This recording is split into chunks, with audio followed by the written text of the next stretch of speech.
Hello everyone and welcome to episode 85 of Competitive Magic with the Carnies. I'm your host from Italy, Andrea Mengucci, and joining me as always we have Javier Dominguez from Spain. Hello everyone. And Anthony Lee from Australia. Hola.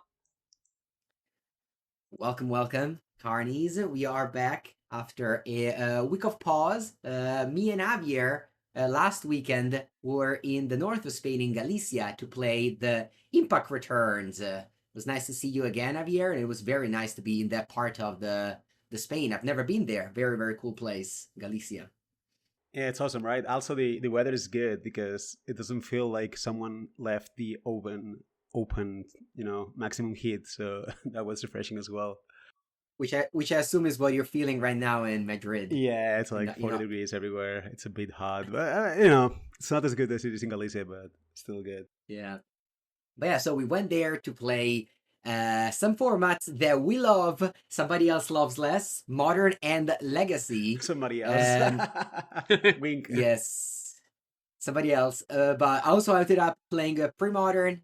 We both Javier, we top 4'd the team event. And then on Saturday it was Legacy, and on Sunday it was Modern. So for me, it was amazing. I had a great time there. I ended up, doing very well overall. Top 8 at the Legacy event with my Cradle black-green deck with Gaia's Cradle. Actually, we ended up facing each other off in the tournament. But you bested me, actually. Yeah, that was a very cool game. One life. Both of us were on one life for a while. And then the finals between the two blue-black Risk Combinator deck, which is, the deck that should probably be addressed by the next ban list, the 26th of August. But yeah, let's keep Legacy. Let's talk about Modern, Javier. You had something to say. So we decided to stay a little bit on Legacy, Modern, and other formats and focus fully on Standard. But before that, we have... Yeah, you wanted to tell us something. Well, because we discussed about the bannings the previous podcast, we said about the consistency and the banning dates or whatever, that was a good thing to have. Specifically, Anthony actually pointed that it was good for them to just, set in a rule and just follow it. But honestly, being there this week and just testing a bit of I felt in both Modern and Legacy, but it felt in Modern Legacy actually. Knowing that a deck is going to be banned and playing the tournament actually feels very bad in a way where you just lose motivation to even play this for the event or whatever. It's also if the deck has some issues where it either takes too long to combo like Nadu does, it just touches your motivation or your enjoyment of the format, right? And if it happens to me, which I'm a super competitive player or whatever, but I can always see how it affects other people. And I got to talk with a few players, and the whole sentiment was this situation kind of sucks. And I usually do not play in this kind of events. I actually very rarely do so, but I definitely felt I just simply changed my mind in terms of the bannings. I really think now, I strongly believe they should have just ban Nadu as soon as they feel like they should be banned. I think waiting was not good it's only good if you're not gonna play or you're not gonna care at all. But if you're not gonna care at all, why wouldn't you ban them anyway? So at least events, people playing the formats can enjoy them or whatever. So yeah, why would you have an opinion if you don't play Modern in the first place? Well, you can have an opinion, but Yeah, but why would you say it? Yeah. I play a lot of Modern. That's mostly what I do on stream. And whenever I face Nadu, I just, concede and move to the next match because people don't want to see it. It's always their deck is mostly going to be better than mine. And that's just kind of crazy that it's going on for over a month and it's going to be for another many weeks. And also, I was planning on going to an RCQ the 25th of June in my area, but they delayed it for a week, and that week I'm not going to be available, so I can't play RCQ because people actually don't want to play during the Nadu summer, which is I've never seen a tournament delayed because of the state of the format. And so think that sticking to this announcement, I think played around what's the decision to make people use their cards. Actually, I can't play my cards because of that. So yeah. Yeah, That's like a I'm pretty very sure also interesting people dynamic. didn't play. Yeah. I'm sure people didn't play the tournament this weekend because the formats were not good, right? I saw someone just dropping at 1-1 because they were like, yeah, this format is like, not whatever. Like I think didn't work as well as they thought it would probably, and I think modern is bad, but legacy is even worse. Like you could argue some decks do fine against like Nado or whatever. Like legacy one, if legacy was like a more competitive format, the tournaments will be like just only blue black, like just like completely unattackable or whatever. So I don't know. I just don't think this was good. And now I strongly believe they should have done. I hope in the future they just don't let something like this happen, because it's just gonna spoil the fun for a lot of players, like, in a way, and that's just not a feel. It doesn't feel good. All right, let's talk about maybe what feels good, right? That's the food. Gonna, you mean that? Food felt very good. I ate a lot of great seafood it was good, in Galicia. Yeah. Yeah. Yeah, did you Yes, get the indeed. thing? The thing that we had in Barcelona? No, I did not. Unfortunately, my travel partners were not into that kind of seafood, which is a very sad thing, which means I have to go back again there. But we got like these huge like steaks, and it was still very good. And octopus and such. Is it Paracedes? No, Percebes. Percebes? Yeah, it's one of those. It's just like about? Well, it's like the whole like this kind of seafood is Percebes. I think there's a lot of different seafood there. Like it's just yeah, it's just all good. Like it's just seafood area, right? Also meat. Like all the food is good there. But yeah, I did try a extremely weird looking thing, but it does taste like yeah, they look very weird. It's like whoa, an amalgam of clams. It does taste like seafood, so you just just erase it, and then suck it. It is it is interesting. Let's say I was eating a lot of them while not that many people were into them. Let's say because it looks like a weapon. They look strange. Yeah, it looks like a creature created on a lab or something, right? Like it's like it doesn't look like a creature, but it is, and it's kind of like it tastes actually like seafood, as Mengu said, but also it's somewhat unique as well. Yeah, that's a very good picture. Yeah, it looks like Eldrazi Flesh Raker. Eldrazi Flesh Raker is exactly what it looks like. It does get Eldrazi vibes, actually. I have no idea. I don't know what this is in English. Like I've just never seen. Apparently, in Italian we call them dragon finger. In Italian, of course. That's a good name, also. But I've never heard of it before. So it must grow in some areas that are not near me. So. I never seen those outside of Galicia. I only had them there, and I actually think dragon finger is a curious, like it's very precise name. Like it describes it. It's like an amalgam of dragon fingers, but it goes, it's good. I'm glad you got to try, like, some. Yeah. They had us all together on Saturday after the tournament. All the organizer organized this dinner, which ended up at like 2 a.m. Classic Spanish time. Reasonable Spanish time to eat. I mean, anytime is good to eat if the food's good. That's the approach. Yeah. What do they taste like? All right. It tastes like seafood. It tastes like we have like sea slugs. I eat sea slugs in Italy in my area, and they taste the same. Just okay. I've never had that. A bit stronger. I can right? I think you did have some in Barcelona, no? By this. It's just not every day. Maybe, Anthony. I'm not sure. Did we? I think we did have one day. I'm not sure. Because basically, so what you do is like you eat the inside of this, Oh. And by the way, if you're listening to this podcast, we also have a YouTube where I share the screen and we go over the things that we discuss. You should definitely look. I'm fascinated by this. I just have no idea what I'm looking at, and it's not very common, that someone says I ate this, and you're like I don't even know what that is. Also, you have to be very, very careful with opening them because they put out a lot of water or whatever it's inside. And actually, I didn't know at first, so it just I don't know what's the word, but like it spritz water for like a meter or something like that to the people on the other side of the table. Water attack.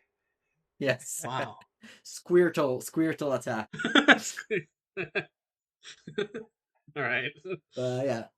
All right. So, modern legacy food. We had a great time. I also ended up winning the pre-modern tournament on Sunday, which is now my signature tournament with my blue-white Parallax deck, and yeah, and then that was great. I definitely want to come back next year if it's the same.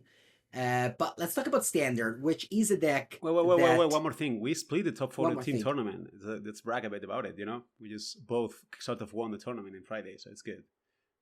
Yes, we didn't say that, but I have a picture as well somewhere of the basically just everyone's from Madrid and me and Pivo, something like that, on Yeah, this it's like picture. crazy. Look at Yeah, this. It's just all it's all killers. yeah, yeah. It was very fun.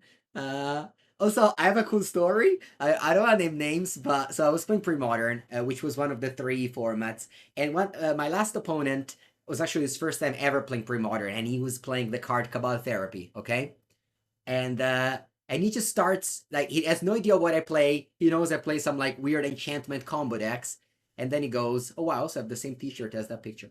Anyway, and he goes Cabal Therapy, and he names the card Moat, which, funnily enough, is not even legal in Pre-Modern. It's from the Legends, never reprinted it. So it was just funny that it's a it's a turn one Huh. play Cabal Therapy, name a card not even legal. That's If you know that's the called format, establishing yeah. dominance. Yeah, exactly. Yeah. Our Primoder Seed also had not played Primoder before, but he went for the sweep, so Yeah, that was yeah, good. Daniel Yeah. with his full foil green I white mean, we deck. didn't play the top Very cool. 4, but honestly, this top 4 was actually very tough. Like, the level of top 4 was very good. Like, this could be on top of an LDP or whatever. Like, it was, it was very late, so we didn't play whatever, but, like, it could be actually cool to battle a bit also. Yeah, for those of you who don't know, in the GP Team Trios days, they were most of the time modern, and like I would say 3/4 of every Team GP was Spanish. Is it true? Like every I time. mean, they were good at Team GP Modern, I think. But well, this time it will be Yeah. 3 or 4 also, so it's good. Although Javier, whenever a team video, you never set up the Spanish name. You never give me a top four Yet. on Team GP. We'll see. Never say never. All right. Yeah, no. It was great. It was a great weekend. Of course, Piva won on Sunday. He won so much prize. That was definitely a very cool event to win. There was a lot of Ultimate Guard stuff, and of course, the three of us are sponsored by Ultimate Guard, so I'll happily talk about the support that Ultimate Guard gives to these events. Like both of the top 64 were handed product. The this bag, which is like the best bag ever. People won it, so now he's gonna be wearing it alongside me. Now, no more carry-ons. And also, I have a nice little legacy top 8 playmat to showcase at my next events with Ajani. The loot is nice. All right. All right. So I want to now talk about standard because our co-host Anthony competed in a standard challenge with his name MTG Bent card and got to the 10th place. Wow. So He's back to the streets again. I mean, he's suddenly And making a top actually- 8 every weekend. And actually, this challenge had 67 players, which it's probably yeah. more than the modern challenge that went on the same day. I wonder or something why. like that. Yeah. Well, actually, the standard Where, by the challenges way- are pretty big. So I mean, obviously mod shrank, but standard is quite popular at the moment. Yeah, go on. I mean, in the past, standard was like vintage and pauper, a challenge that was like 35 people, and people were just playing it because it was free. But I didn't think it was 67 players. Yeah, they're all pretty big now. All right. So we had some technical issues. Unfortunately, Javier had to leave. So it's just me and Anthony from now on, talking about standard. So Anthony, in front of me, right here, I have the deck that you came 10th place with in the standard challenge. And it is a weird one. So can you tell the listeners and viewers why did you play this deck and what does it do? Well, I just played it because it looks sweet, honestly.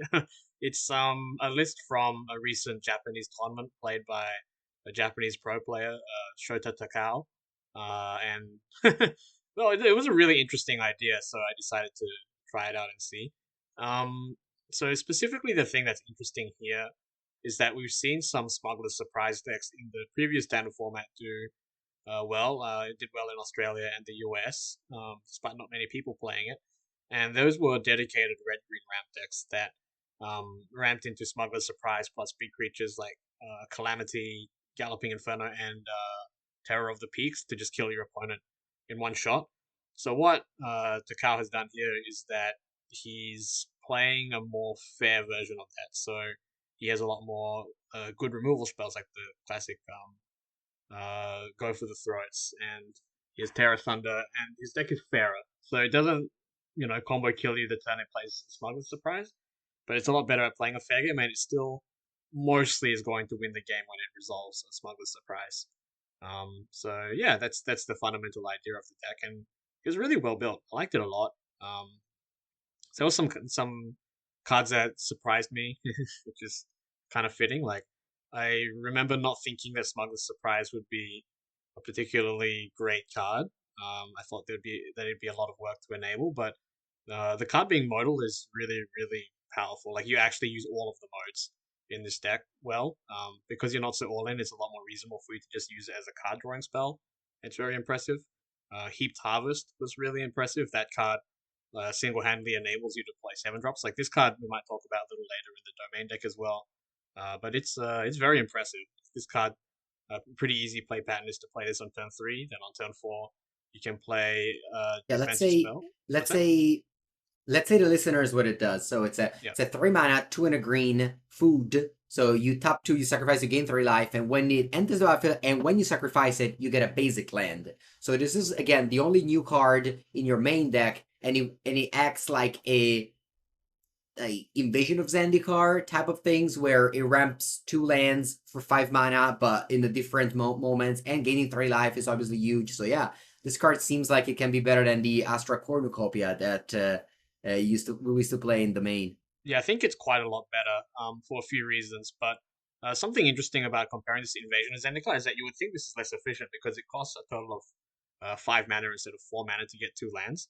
But a couple of important things are that, first of all, it being split up means that um, you can play interaction more easily alongside it. So I was saying that it's pretty common to go turn 3 this, turn 4 you can play something that helps you survive flare removal spells such as Go for the Throat or uh, Channel, discard Harvester of Misery, and then you can inactivate the Harvest the same turn and play a 7-drop on turn 5, which is pretty powerful.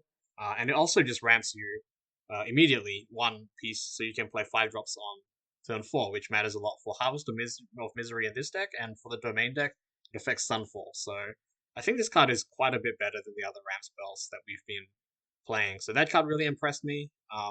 And overall, the deck seems well. It has some issues with being clunky. I mean, your deck has an obscene amount of mana in it, and you are playing a bunch of 7-drops in your deck. But I think the concept of this deck was pretty good, and I think he built a very good version of this.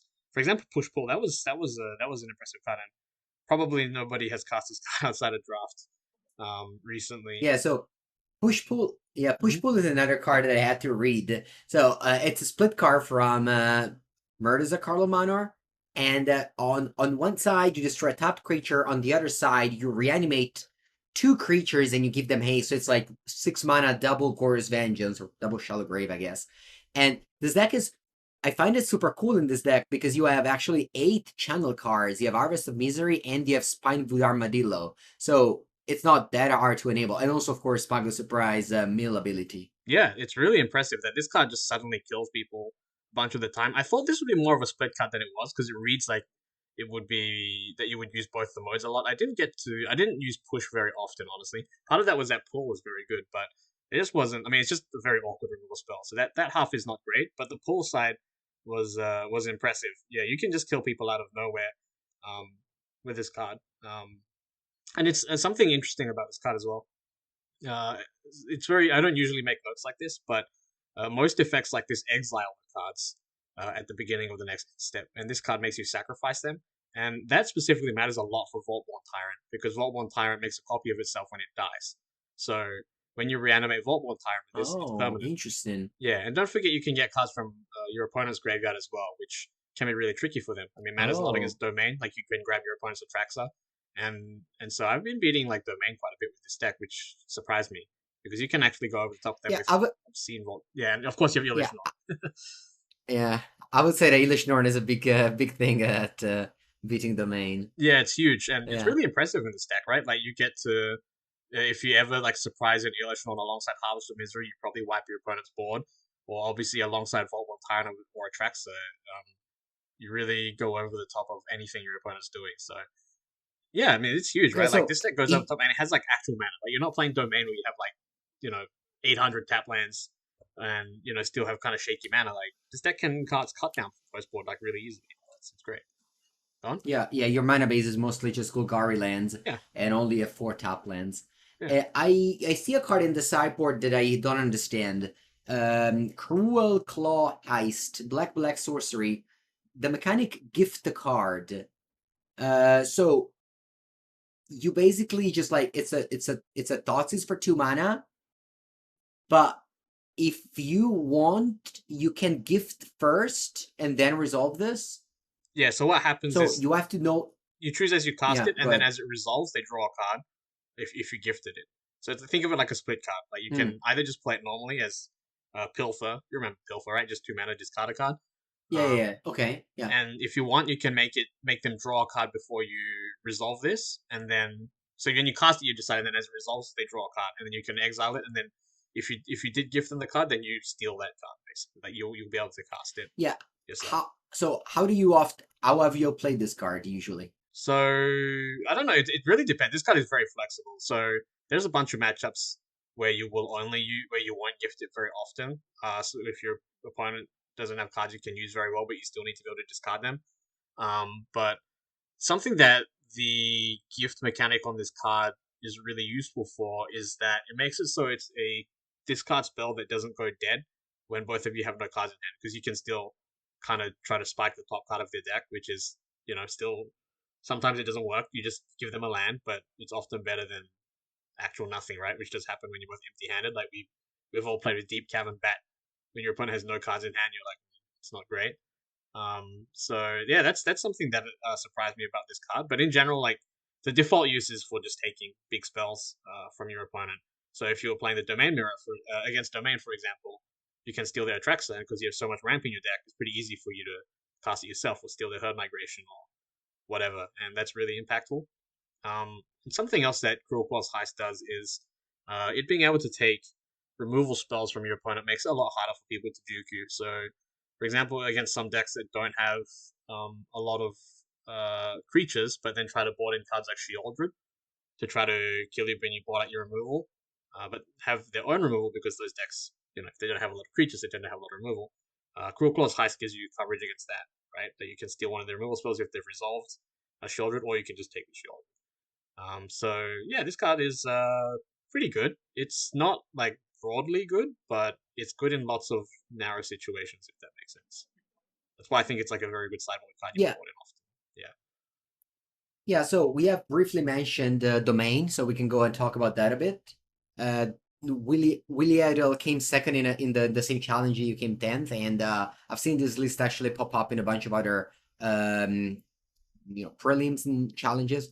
So he's basically just playing like old domain, despite it not having Topiary Stomper, but as we mentioned, he replaced it with Heap the Harvest. And also he replaced all of the what are they called? The triumphs, the Capenna triumphs with surveillance. So you have 3 Edge Maze, 4 Lush Portico, and 3 Meticulous Archive, so only Bant lands.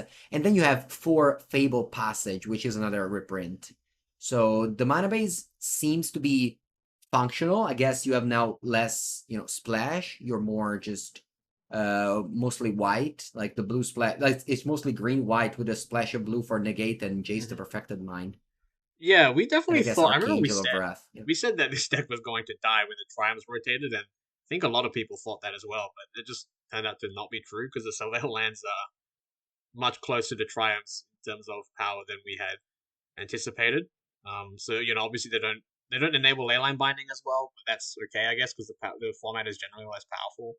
And the fact that they surveil obviously is I mean, it's not a whole third color, but it's some amount of fixing, and there are obviously some spots where they're substantially better, where you don't care about certain things. Like if it's a matchup where the most important card by far is temporary lockdown, for example, then the surveil lands are actually a little better than triumphs. I think like overall they are a bit worse, but yeah, definitely not by enough to have killed this deck, and this deck is still good. You still have to respect domain, and to be fair, people are they really are respecting domain. I don't think it's very dominating by any means, but yeah, I thought that it would be unplayable, and that was super wrong. It's definitely not unplayable. It's still pretty good actually. Yeah, so in modern, ever since they made the survey land, triumphs and leyline binding just extinguished. Like nobody plays them anymore. Exactly. So here, of course, you can't play them anymore because of rotation, but maybe it's not that bad of a deal. Yeah, maybe we were meant to be playing more of them before. Honestly, I don't know. Maybe we were meant to be playing more of these. Obstinate I Bailoff. love All to right, see, there are so yeah, many the 3 Lilianas copies of now. Obstinate Baloth in the sideboard because of the Golgari decks. Yeah, it's Golgari, but also there are other like black mid range decks that play Liliana, and there are even people playing like dedicated discard decks. You know, they spam stuff like Hopeless Nightmare. I mean, if that I don't know what the deck with Hopeless Nightmare is meant to do against Obstinate Baloth, for example. And so there are also a lot of aggressive decks, right? So for example, decks like Mono Red have gotten a lot better with rotation. So yeah, I think Baloth is really well positioned now. It wasn't seeing a lot of play since it was reprinted, basically, but it's been quite impressive. I had completely Yeah, forgotten about it. I thought I couldn't I possibly played lose one TikTok like Liliana, copy. and I died. What were you saying? Oh wow, that's yeah. I played one copy in the regional championship in lands in Timor lands Yeah, I mean it's good. a few months ago. Yeah, yeah, yeah. So let's talk about more control decks because this is another deck that we said it would die. Azor's Control because it lost Memory Deluge, the Wandering Emperor, and probably other cards. And now I don't remember. But Yeah, those are the key ones. it's Yeah, here. Yeah, it top four it top four the same challenge we talked about, and it has some new cards that we can read out loud. One it's Beza, the Bounding Spring, and this was a card that we said it would have been good on previous season. A 4 mana 4/5. When it comes to play, you make a treasure if opponent has more lands. You gain life if opponent has more life. You make 2 fish if opponent has more creature, and you draw a card if the opponent has more cards than you. So like overall, just a 4 mana 4/5, a lot of things. So pretty powerful against creature decks for sure. And yeah, and that then card's you just great. also have yeah, Spellgeyer. This is another card that a new one, 4 mana, choose one, counter a spell or surveil 2, draw 2. Surveil 2, draw 2 is, I want to say Glimmer of Genius. Of Yeah, course, it's the like energy Glimmer was a Genius. big Yeah, deal, but yeah. it is. Yeah, I And then and did not register this card as like when I checked the spoiler, I just didn't really think about this and constructed, and then when someone cast it, I was like, oh, that makes a lot of sense. It is just Glimmer of Genius with a pretty big upside in that you can use it as a counterspell instead. Like it didn't look like a card that's I don't know. I don't know why I didn't really like click, but seeing it in place, it is actually an important card, right? Like I don't think it doesn't play like Memory Deluge, but this deck losing Deluge and Emperor seemed like it would be impossible for that gap to be covered by one set. But Beza and Spellgyre are both super super strong cards. I think. Well, Beza's super super strong. and Spellgyre's also good. yeah, and also Yeah. of course the format just being weaker. So Yeah, even if definitely. That in there's fact has to really can't be understated. I think the format is like they've definitely powered down standard like a fair bit, which is I think good. So yeah, go on. yeah. No, I'm just saying there's another new card, Fountain Port, in the land section. It's a colorless lands that you can sacrifice a token and you draw a card. You can pay for 2 mana. You can pay 3 and pay 1 life and make a token, or you can pay 4 and make a treasure. So it's like a trading post, something like that. Kind of. I But mean, it's a land. it Yeah. the intuitive comparison is to Mirex, I think. But this is like a much better Mirex, I think. Mirex is not too shabby. So, um, yeah, the thing about this card is that it rewards you for going super long, but I think it is quite a bit better than Mirex because it's defensively relevant. Obviously, it's not a card you can play with the same mana. It doesn't like contribute. It doesn't fix your mana the way that Mirex sometimes did, but pretty much every other time this card is like quite a lot better. Like the thing where you pay life to make tokens doesn't usually matter because you can block with them anyway. So this saves you like a lot of life relative to a Mirrex. Like it's actually pretty annoying for your opponent sometimes when you're both sort of running out of cards, but then you start making tokens chump, and then before they die, use them to draw a card. Like this card is very impressive. I think the Founder Board is probably one of the cards I would expect to see the most from this set for the next 3 years, I'd say. And there's just such a good mana base. Like I'm looking at this deck. There's 2 Adarkar Wastes, 4 Fabled Passage, 4 Meticulous Archive, 2 Restless Anchorage, and 2 Seacrum Coast. It just feels like there's so many dual lands for a standard that just rotated. Like yeah, you're gonna have to. I mean, this deck also is has like slightly worse mana than other 2-color decks because it has to support lay down arms as well as double blue cards. But other 2-color decks are gonna have even better mana than this. Like this isn't bad at all, and it's still, you know, it's not bad at all. So, and other decks have better. So yeah, you can afford to play a couple colors lands in most decks, I think.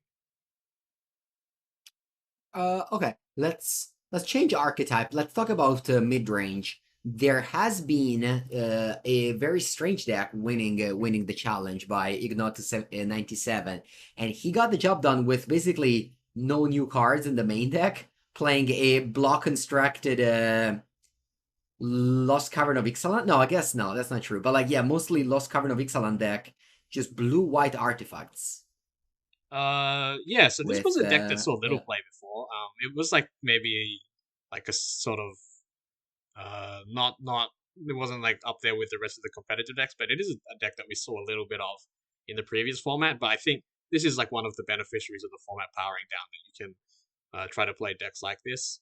And this deck is pretty good actually. I think the main reason it exists is that it kind of exploits a lot of the interaction that people have. Like lots of people are playing, go for the throats and whatnot. And obviously this is, I mean, if you play a deck full of artifacts, it's excellent. But I mean, this is definitely more of a control deck that has some plan to go way over the top of a bunch of mid-range decks, where they can't really interact with a bunch of the cards like Thousand Moon Smithy, and cards like Throne Spider are also like kind of hard for them to deal with. Surprisingly, like if they can't kill it, it's also defensively very useful. Like you will actually just draw cards.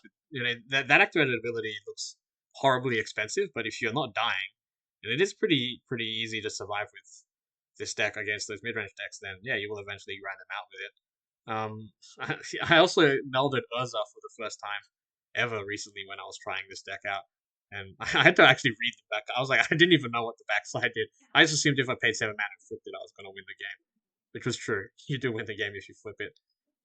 Yeah, it's kind of 5 abilities on the back. Yeah, you don't have to read them out. It's a lot of text. Just assume that if you make the card called Urza Planeswalker, that you're going to win the game. That's pretty safe to say.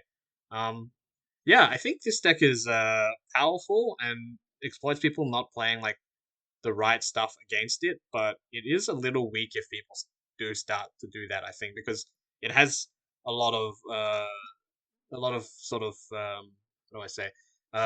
Filler cards for synergy reasons. Then if you take out the payoffs like Simulacrum Synthesizer, it can struggle a little bit, I find. And they're also just like actual hate cards you can play. Like if someone plays Fate from History against you, that would be a very big problem, obviously. So yeah, I think this deck is good though. I think it might be. It's not something that I would try to play for like an entire RCQ season or something, but I could definitely see like this when people forget about this deck, or when it's the right time for this to come in and get you. I could be wrong. Maybe the baseline is higher than I think, but that's what I expect. I mean, I'm looking at the price of cards. Once you get the 4 Simulacrum Synthesizer, the rest of the deck is so cheap. I mean, that's true for most standard decks, I think, but it's really true. Modern Magic. Yeah. Yeah. I mean, both decks have Atraxa so far. Let's see. Let's continue with the mid range, as we said. Golgari mid range now. So yeah, I see this card here. It's a new card, and of course I want to highlight all the new cards in this episode. Innkeeper Talent. So the first chapter reminds me of Ranger's class. And Yeah. that was a card that saw some play in standard. So for 2 mana, you got this enchantment class. At the beginning of your turn, you put a +1/+1 counter on target creature you control, which obviously it's relevant in a deck with so many creatures. And then you pay a green, permanents you control with counters at +1 at ward 1. Not great, but the last one is where it gets tricky, right? 4 mana. If you could put one or more counters on a permanent or player, you put twice as many. So it's a doubling season for counters. Right. A lot of people compare this to Ranger class. I don't think it's like Ranger. I don't think it really is like Ranger class, although they do look very similar. And I understand why people would make that comparison. But Ranger class is much more of a creature with upside, and this is very much like it is actually an enchantment. And well, this is kind of interesting because the whole doubling season planeswalker thing is something that we think of as very much like a commander sort of thing, right? It's not something that you see in standard, but the fact that Innkeeper's Talent is like a real card before you get to the doubling season mode is what makes it a real thing, and it is relevant that you can go up to the doubling season mode and kill your opponents no matter what they're doing. Because in standard you get to these like extremely bogged down board states, where you just can't fight through them. But having a combo like this is very important for a mid range deck like this that can otherwise not have a way to break through. Let's say, I don't know, an Atraxa and a bunch of 3/3s from Herd Migration or something, or your artifact opponent has made a ton of the constructs. So the way that this actually kills your opponent is with Vraska, Betrayal Sting. Javier and I didn't actually quite twig this at first, but this actually does kill your opponent. So when you cast this, even if you haven't played it for its completed cost, it comes in with 10 loyalty because it still comes in with enough. I think because I'm not entirely sure of the rules reason, but I believe that it's because it doubles from 6 to 12 and then subtracts the 2. Wow. Right, so it comes in with Okay. 10. So if you have Innkeeper Talent at the last level and you Yeah. play Vraska Betrayal Sting, even for 5 mana, you Yeah. get it on 10 loyalty. You're right, and then you go -9. But here's the thing, Yeah. this is And the thing that Javier and I didn't get. We thought it would give your opponent, the ultimate gives your opponent 9 poison, right? But because Innkeeper's Talent Okay. doubles counters that you put on players as well, it actually gives them 18 poison. Like, I didn't realize that. So sorry. So it says if target player has fewer than 9 poison, they get the number of poison equal to the difference. So if they are on 0 poison, Right. this card gives them 18 poison. Yes. Oh. But we thought it would be 9. We didn't realize that Innkeeper's interesting. Talent affects this effect as well. So we just totally misunderstood. Because we thought about, So for example, this. you can also combine Wow. So the you have talent with Liliana, for example. Like Liliana of the Veil just ultimates immediately if you have the doubling season mode active. And obviously that's a card that's like, I don't know, like we were already playing Liliana of the Veil, like you just play Liliana of the Veil and Golgari a bunch of the time anyway, right? So it's like very free to play Liliana and have access to this combo. Vraska, you are paying some cost to put Vraska in your deck. It's not a card that you'd usually play, but it's like not a bad card by any means. Like, it's still like an expensive planeswalker that wins the game in those spots. It's an answer to Aquazots, which is like a huge trump in mid-range mirrors right now. Okay. Yeah, the Innkeeper's Talent is like not great, but it's fine. So like, it's relevant, particularly with Mosswood Dread Knight. Like putting counters on that card is particularly good because your opponent doesn't really want to kill it anyway. So yeah, what were we saying? Oh yes, the Thoughtstalker Warlock was another card that you wanted to talk about, right? That you noticed it here, yeah. Yeah, so this is another. Yeah, I want to talk about the new card. So this is a 3-mana 2/2 menace, and it says when it is battlefield, choose target opponent. If they had lost life this turn, you thought seize them. I said maybe they reveal their hand and you take a card. You don't lose 2 life. Otherwise, they discard a card. So this is always going to be card advantage. But if you actually attacked, it's always card advantage. Whether you've hit them or not. But this card was pretty interesting because I couldn't really tell whether it's good with bat or not. And obviously, it seems like it would be great with the bat. And when you have them on turn 2 and turn 3, that's definitely the case. Where the bat helps clear the way, and then it often gets a point of damage in, and then enables this, and then you've discarded 2 of their best cards from their hand. Like that's particularly disruptive. But I also wasn't sure. I thought it could go the other way as well, where maybe you can just have too many discard effects in your deck, right? Like they don't stack very well, and then the thing about playing a lot of discard is that discard often extends the game, and this deck kind of extends the game anyway. Then you start top decking these cards that specifically get worse when you extend the game. So yeah, playing a lot of discard effects tends to not stack very well. So these are particularly like extremely strong early, but then you have like too many cards that are bad top decks. So I I'm trying to figure this out. Like it's so hard to balance like um the perception of this card, when you're playing, because when it's good, it's so good. So yeah, I'm not actually sure whether this works well with the bat or not. I think it looks like it obviously does, but maybe on a more subtle level it doesn't. It is good with the Dread Knight as well, for example, because that card very consistently hits them, right. They don't really want to kill it, they don't want to block it. So Dread Knight plus Thought Stalker Warlock is kind of a combo. Yeah, I need to play more with this card to get a grasp of it, but that's where I'm at. Yep, there's Found Port again.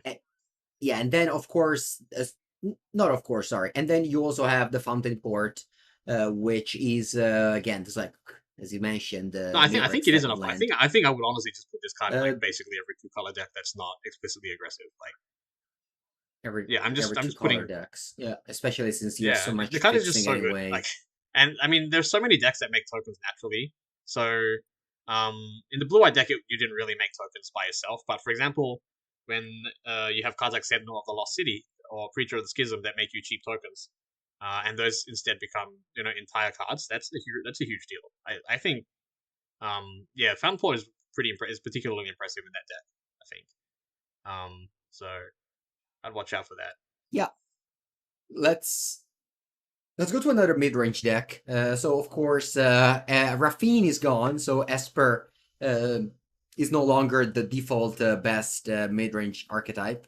But also some other important mid-range cards are gone, like the Wedding Announcement. But Orzhov is still around, and it won one of the challenges that went on, and it's playing a new card. Back. Yeah. Oh wow, it won. Okay, interesting. So yeah, there's this new card called Zoraline Cosmos Caller, and it's a 3-mana 3/3 flying vigilance. This costs white and black, so it's the reason to go Orzhov. And it says whenever a bat you control attacks, you gain 1 life. So this, of course, is a bat. You probably also have some other bats, like the Deep Cavern Bat is a bat, and the Aklatzots is also a bat. So whenever enters the battlefield or attacks, you may pay white, black, and 2 life. When you do, return target null and permanent with mana value 3 or less from your graveyard to the battlefield with a finality counter on it, which means when it dies, you exile it. So this is for 5 mana and an earth. Like it's a 3/3 flyer, blah blah blah, and reanimate something. You can call it a small Sun Titan or something if you like. Maybe that makes it.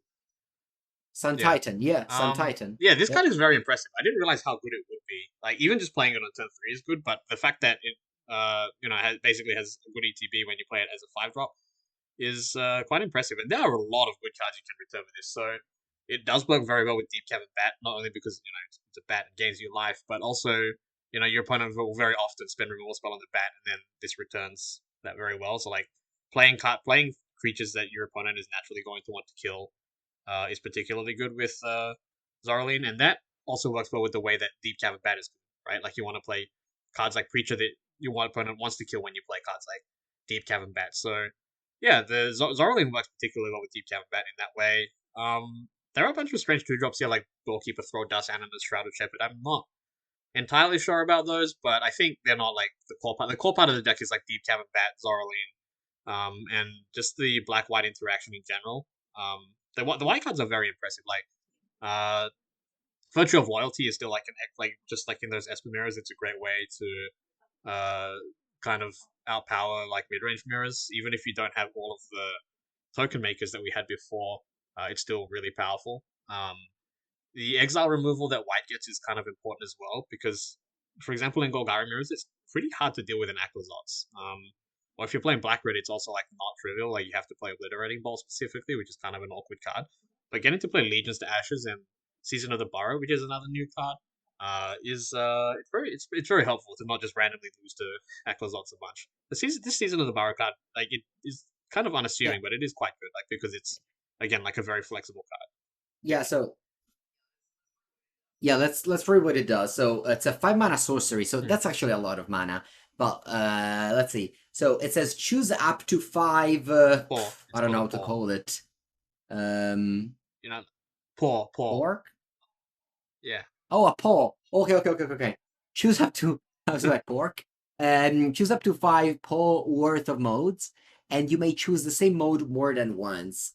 So this is without seeing this card is kind of Right. hard to understand it. But yeah, so you have like basically 5 modes, and if you pay one of these paws, you make a 1/1 rabbit. So you can for 5 mana you can make 5 rabbits, or you can spend 2 paws and you exile target non permanent and its controller draws a card. So you're basically like you can kill like 2 null permanent and make a rabbit, but they draw cards, of course. Or you can pay 3 and you can return target permanent with mana value 3 or less from your graveyard to the battlefield with an indestructible counter on it. So you can return and kill, or you can return, make 2 tokens. And does the Zorlin work on ATB? Yes. So you can return Zorlin and Yeah, then if you have return 7 mana. something Yeah. else. So But this is like a great top deck the in top deck indestructible counter war. is Yeah. actually really annoying. Like, this was kind of surprising. Like, it's just, I don't know, like, a bunch of decks like Golgari just have a lot of trouble, like, killing any indestructible creature, and that's even more the case when this card also makes rabbits, right? So, the easiest way to kill an indestructible creature for Golgari would be Liliana, but that doesn't work when you make an indestructible creature that comes with 2/1/1 rabbits. So, yeah, this card, it's like, none of the modes are, like, super powerful, but there's often one that's good. But for example, when you have Virtue of Loyalty, then obviously making all the rabbits is very powerful. Or if or if you are falling behind against aggro, you can exile something, make 3 rabbits, make a rabbit and exile 2 things to try to survive. In grindy matchups, like sometimes you get to break through by making an indestructible Zorl in a creature, and then it's really hard for your opponent to get through that. Yeah, like it's not a very. I think it's usually not very impressive, but it usually does something important. It's very hard card to evaluate, I'd say. But yeah, I think exile removal is particularly good right now. But there's a bunch of cards like Zorlin and Aclazots that make that the case. Mosswood Dread Knight too. Um, yeah, Yeah, I would say the Shieldred Edict could be a way to play yeah, around Season something of like that. Borrow. Like you have to look for ways to get Indestructible around it, effect. basically. Yeah. And of course, a huge thing about these white Yeah. black decks is that they're really good Okay. against the aggressive decks that are. Aggressive decks have really picked up since rotation. A lot of that being Esper rotating. And a big part of white black doing well is that white specifically has the best cards against decks like Convoke or the other really low to the ground decks like Ruler Mono Red, because you get to play Pest Control, Temporary Lockdown, Beza. Those are just the best cards you can imagine against aggressive decks or Convoke. So that's a huge part, I think, of why white is being paired with black now. Like black just has the most overall solid cards. I think like you have just generically good threats and interaction. And white fights well the cards that would be good against single target removal, right? So yeah, I think that's why white black is Yeah, so specifically the I, best I would performing mid range deck right now. Go on. yeah, I would say that if you were like an Esper mid range player or a Dimir mid range player, this is probably the deck to start. You own almost every No, card. you could I play. guess I mean, like there's you could play any of the mid a range bunch decks of with new you, because cards. like all the core cards Yeah. are the same. Like if you could play Golgari very easily as well. Like it's Yeah, kind yeah, of yeah. the same thing. It's good gameplay. They make for great games. Yeah, Like but this you're sounds gonna better. like I think the games Yeah. are very enjoyable. Specifically, I've been having like a lot of fun with standard, and it's not only that there are a lot of different decks. We were talking about a lot of decks here today, but the games are like really really good as well, and they're also very different. Like sometimes you get like a lot of decks kind of doing the same thing, but this is the decks actually play very differently. Like you have what you're looking at on your screen now. Like you have like aggressive decks with combat tricks, you have mid range decks, you have control decks, you have ramp decks. It's really cool. We have some combo style decks as well. We'll get to those later, but yeah, kind of everything is represented. So yeah, we've talked about control decks and mid range decks, but I guess now you're looking at aggressive decks. I'm guessing that's what you want to do. Yes, let's talk to the last archetype represented in standard. It's aggro, of course, and there's a couple of new cards here. One is Might of the Meek, which for one red instant speed card, target creature gains trample and +1/+0 if you control a mouse and you draw a card. Until end of turn, of course. So, which mouse do you have? Well, Artfy Hero. It's a 1 mana 1/1 that whenever it becomes the target of a spell or ability for the first time, you put a +1/+1 counter on it, and then when it dies, it deals damage equal to its power to each opponent. So that's definitely a good card here. Do we have any other mouse? Yes, we have Emberheart Challenger. That's a 2 mana 2/2 haste prowess, and when it becomes the target, for the first time each turn, you exile the top card of your library and you may play that card. So that's very good. That's a great ability on the 2/2 prowess haste. And then you have Slickshot Show Off, which is a very powerful card that sees play in Modern. So of course it's going to be good in a strategy like this with cheap spells. So yeah, you have, of course, if we said you have amazing mana base otherwise, here you have to play 4th round Portal, so Yeah, this can't this be an deck mana amazing does mana stink, base. obviously, but this deck was impressive. Like I didn't expect this deck to be as good as it is, but the new Misa are just really powerful. Like, I mean, Might of the Meek is obviously not actually a good card, but it is good with these cards. And yeah, it's both explosive and has some surprising ways to grind, like both Questing Druid and Emberheart Challenger ways you can get card advantage, and that's very helpful when your opponent is absolutely forced to they need to play interaction. They need to kill your creatures, otherwise cards like Heartfire Heroes that Shove kill them very, very quickly. Surprisingly so. So yeah, the mice are kind of real. Like I tried playing with a bunch of actual mouse tribal typal aggro decks, and they're kind of impressive, but they were a little bit too all in. And you kind of see this mouse package elsewhere as well. But I think it's the most impressive here. I think Heartfire Hero is surprisingly good at just killing you, and that's the other card that means exile removal is important, because being able to remove this without taking a ton of damage is kind of important. This card just grows super fast.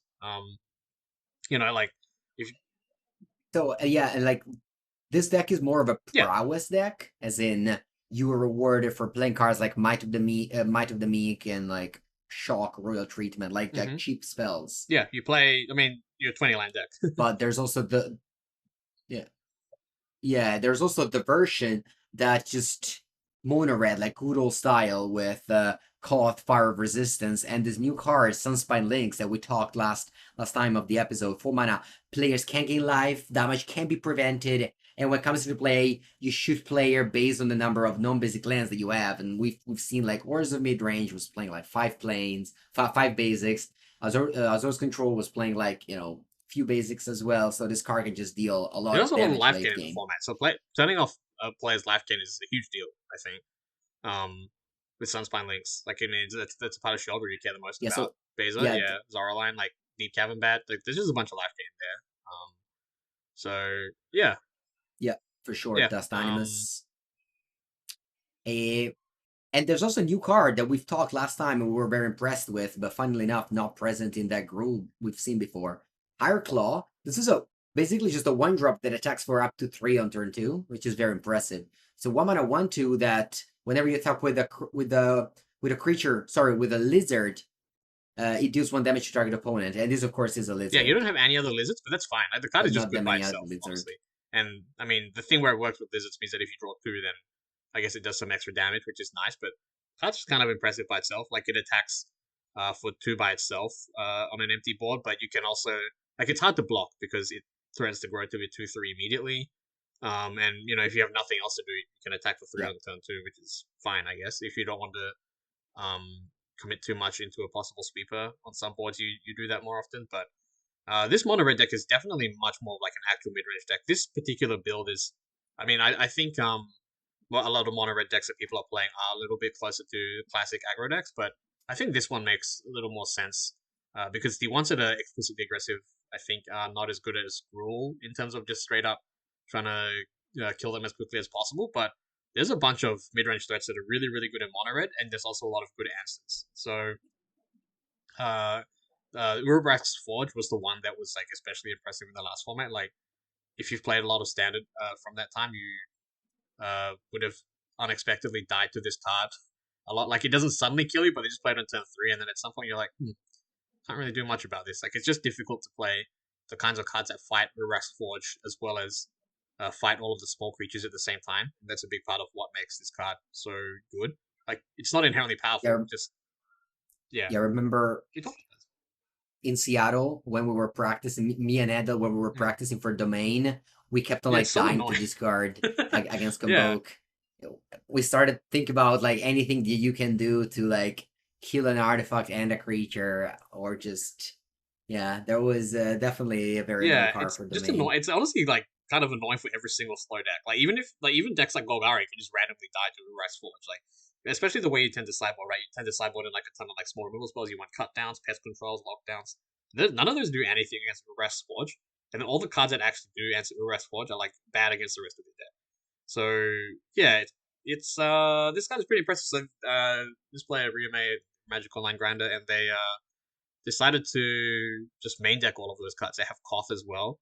The one thing that really stood out was Grabby Giant. They're really committed to the 4 drops in this deck. I guess yeah. Yeah, grab a giant. That's the 2 mana make a treasure adventure. You have 4 drops as you said. You have Sunspine Links and Koth, but you also have Yep. maybe Fountain Port. You can turn this Yeah. token into cards. The interesting thing about this deck is that cards like Hideclaw and Swiftspear put pressure on your opponent.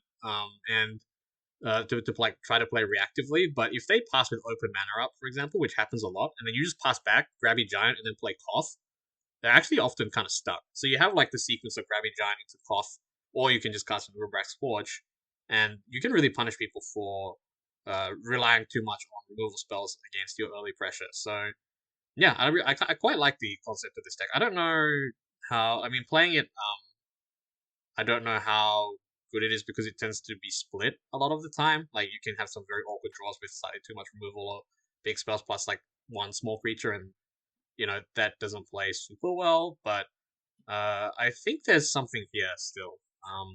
Just have to work out the details. But yeah, There's a there's an interesting combo with Urbra's yeah, that's Forge kind of and neat as Fountain well. Yeah, Port. You attack with a token.